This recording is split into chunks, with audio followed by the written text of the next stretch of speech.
Welcome back to the Happiest Sad Person Podcast. I'm Alessandra, your slowly healing host.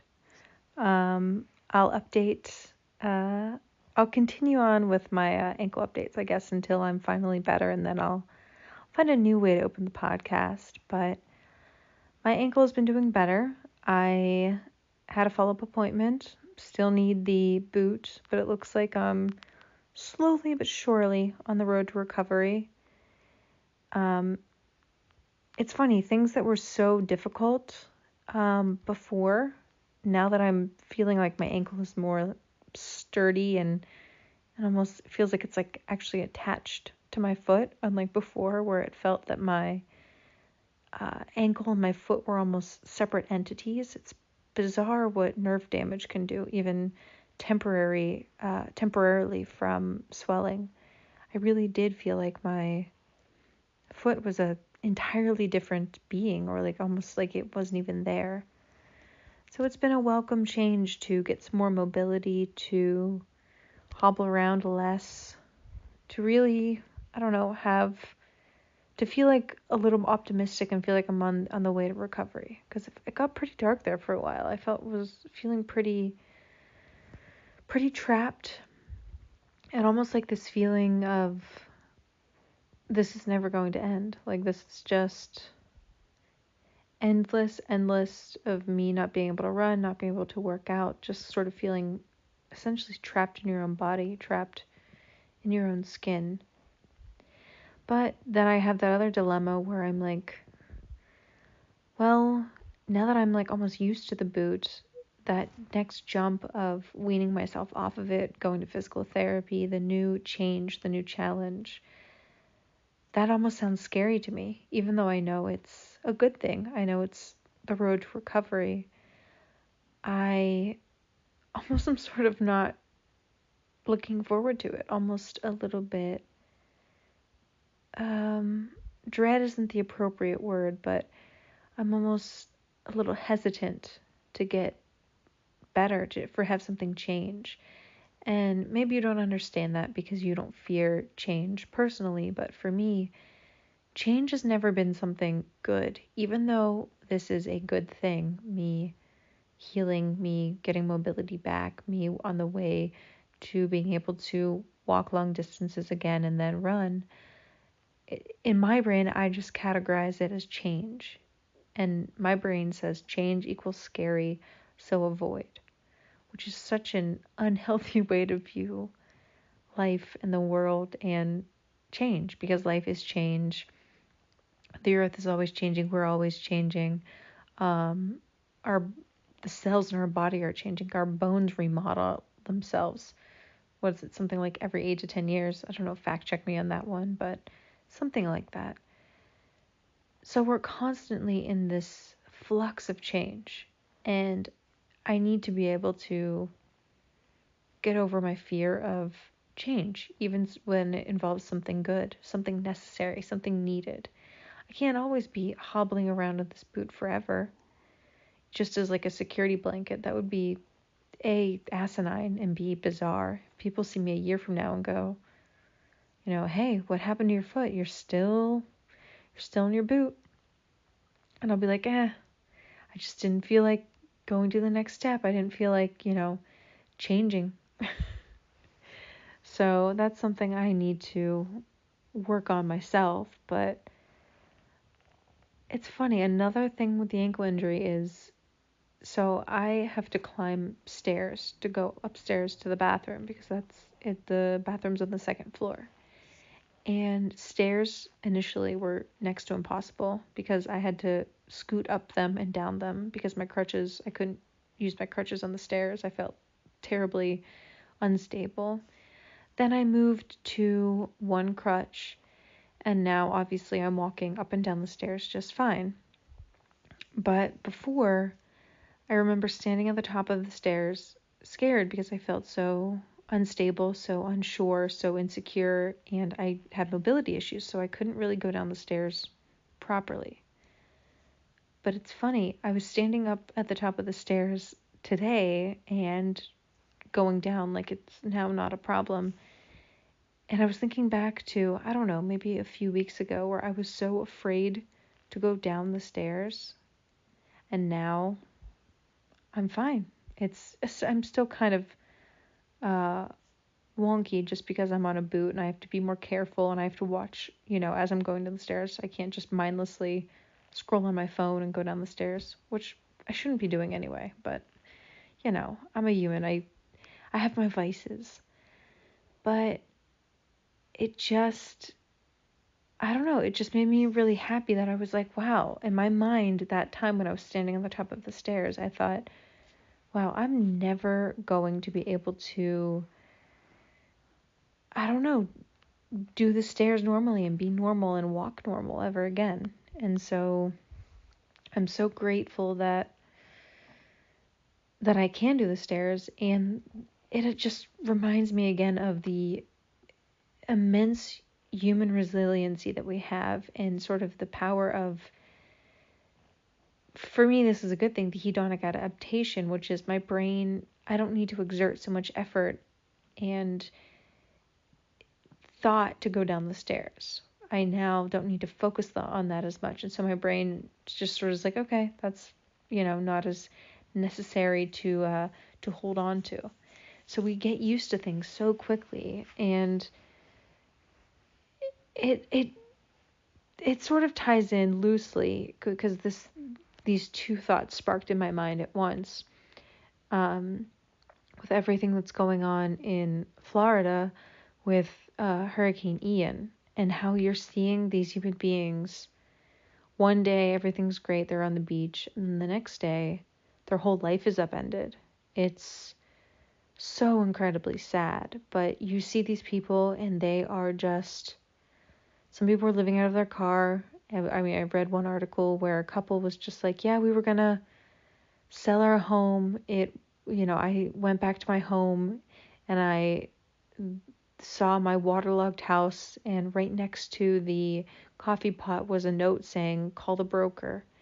And, our house is destroyed now, but he was just this resilient, strong guy who was like, today I want to cry, but talk to me tomorrow and I might be all right. It just is what it is. We're just going to keep going. And I think it's something in our brains. Like I said, the connection, you might not think there's a connection between me going down the stairs and then other people surviving a hurricane, which me even saying that makes me sound like such a little brat. But I think there is that connection of human beings are just going to power through. Our brains are going to forget that pain, that discomfort, that thing that tells us like, oh, that was awful. And we're just going to go, all right, now on to survival. Now on to the next thing. It's horrific to see Fort Myers, a beautiful little, look like cute, quaint beachside town, island. I haven't been there, but it looked very pretty. And the whole town is basically wiped out. Like, you look at these pictures and it's just devastating. And that's so much history that's lost. Either it's somebody's personal history or the history of the town, or both. Generations that have come there before to go on vacation, all of that is disrupted. But it just reminds me that either in the near future or in a year or two, there'll be people that rebuild on that property. They'll accept that they're near hurricanes and storms and all sorts of danger and an eroding beach. And they'll say, all right, but we'll be here till we're, kind of booted out by nature. And if the whole state of Florida isn't the perfect example of human resiliency, I don't know what is. Because that whole state is a swamp filled with alligators and snakes and mosquitoes and dirty swamp water and hurricanes and just all the scary stuff you could think of. And they're like, it's got a beautiful beach and some good weather, so we're gonna stick it out. And there is something charming about that. Now, would you ever catch me living in Florida? Absolutely not. I am not, that's not for me. But I can appreciate the person that has that resiliency, that has that thing in them that says, all right, I'm going to enjoy this till I can enjoy it no more. And I kind of would like to become more of that person, because I think those types of people lead a happier life, especially with this horrible influx of tragedies. They're calling them these once in a lifetime tragedies that all of a sudden we're all living through. And it can get demoralizing, especially with what's going on in Iran. If you don't know, Masa Amini was I believe, Kurdish girl. She was in her early 20s, and she was stopped by the morality police for not wearing her hijab correctly, the scarf around her head. And they took her, and apparently they beat her, because she ended up in the hospital not long after with life-threatening injuries. She was in a coma, and then she subsequently died.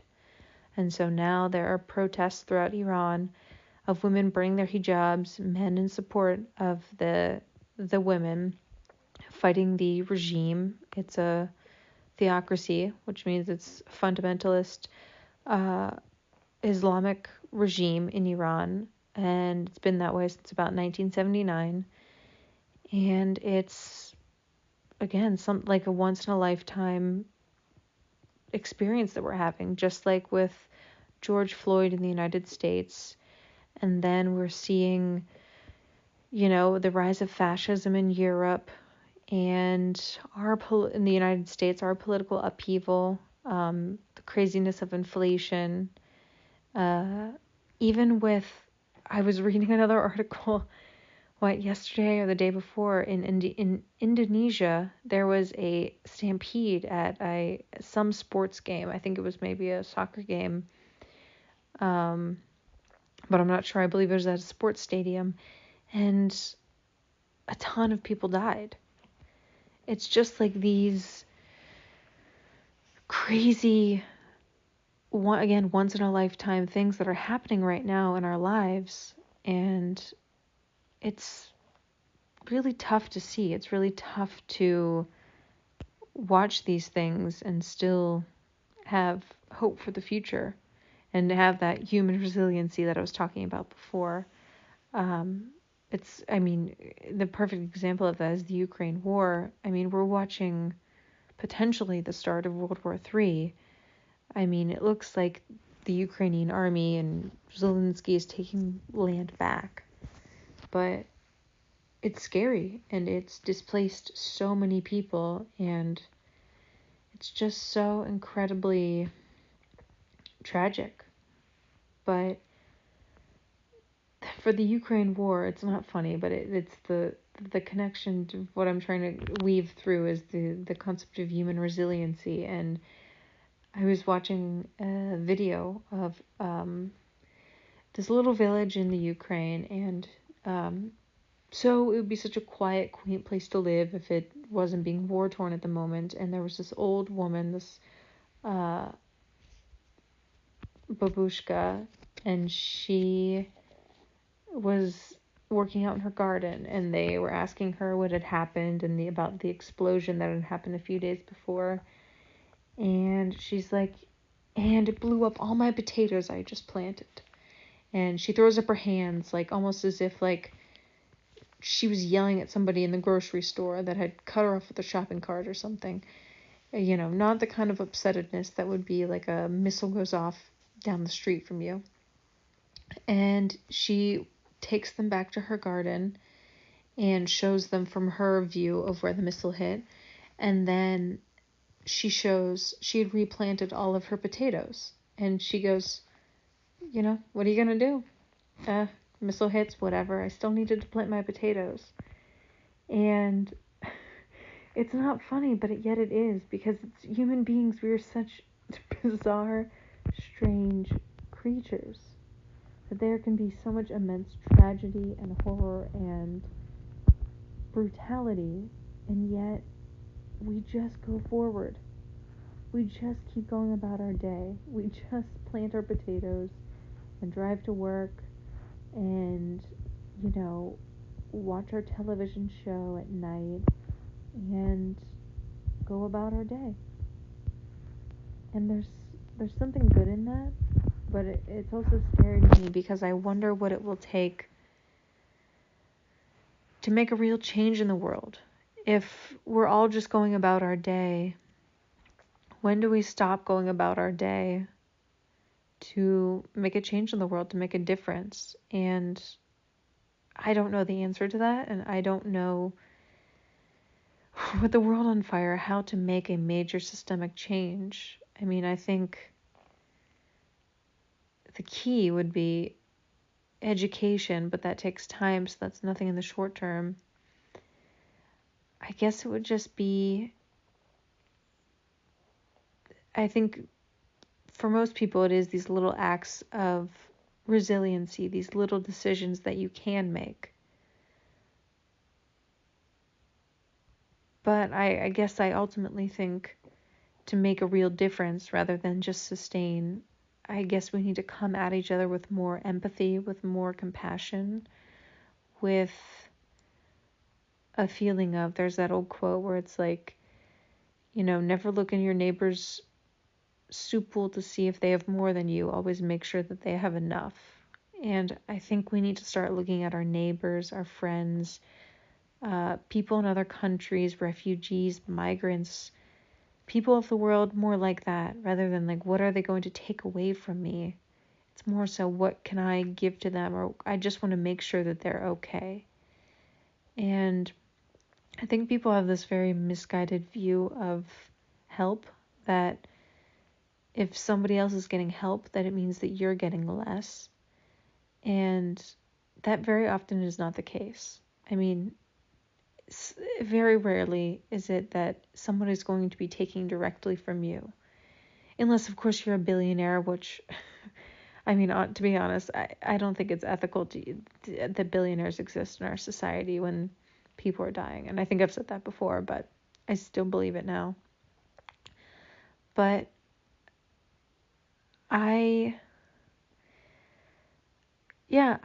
watching all this tragedy has made me hopeful for the future while simultaneously terrified for the immediate future and for where the trajectory of my life will go. But I like to end, well, let me begin with this. I never really gave an answer about why I like to end each podcast with a quote.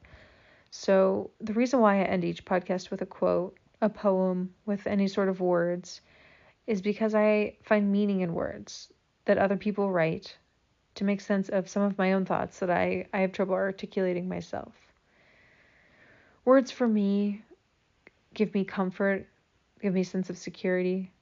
Words are sometimes all that we have left when something bad happens, something terrible happens, or even something good. Sometimes you can't put into words the feeling of joy or euphoria that you feel.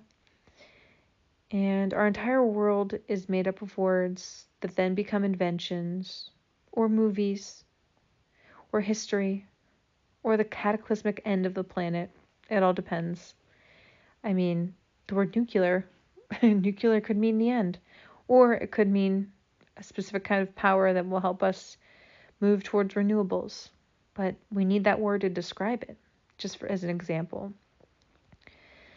And like I said, how can we describe God or destruction without words? Good versus evil. We need words to encompass these feelings. And whether you like it or not, our lives depend on words. They just do. So here's a little quote about human resiliency that I found on, I think it might have been Goodreads, from a random user. I will say his handle. This quote was uploaded 14 years ago, and it's uploaded by Jeremy0826. So this is a real, old school forum type vibe. And it's called The Power of the Human Spirit. The earth trembles as the universe explodes, bringing utter fear and chaos to every heart. Billions of galaxies shift and scatter throughout, throwing nature's balance off course. Alien beings wage galactic war on each other as the human race quickly runs underground for safety. Oceans turn into enormous tsunamis and hurricanes form, leaving nothing but collapsed buildings and lifeless bodies. The life that we once knew has perished instantly, but the human spirit will prevail. We always find a way. And yeah, I don't know who this Jeremy character is. If he ends up listening to this, please message me or leave a comment, because I would love to read more of your stuff, because I think it's very short, sweet, simple, to the point, but very impactful. And on the note of words, in this sort of tumultuous, scary world, I'll leave you with this. Try to think before you speak more often, and remember that words hold power. Let's all make ours a little bit sweeter, a little more saccharine. All right, guys, email questions, concerns, comments, criticisms, suggestions, anything you'd like, to 11jacobsa@gmail.com. And yeah, sorry for the influx of episodes. I've been trying to get back on a schedule, and so my deal now is posting every Monday. So yeah, thanks for listening, and till next time. Bye, guys.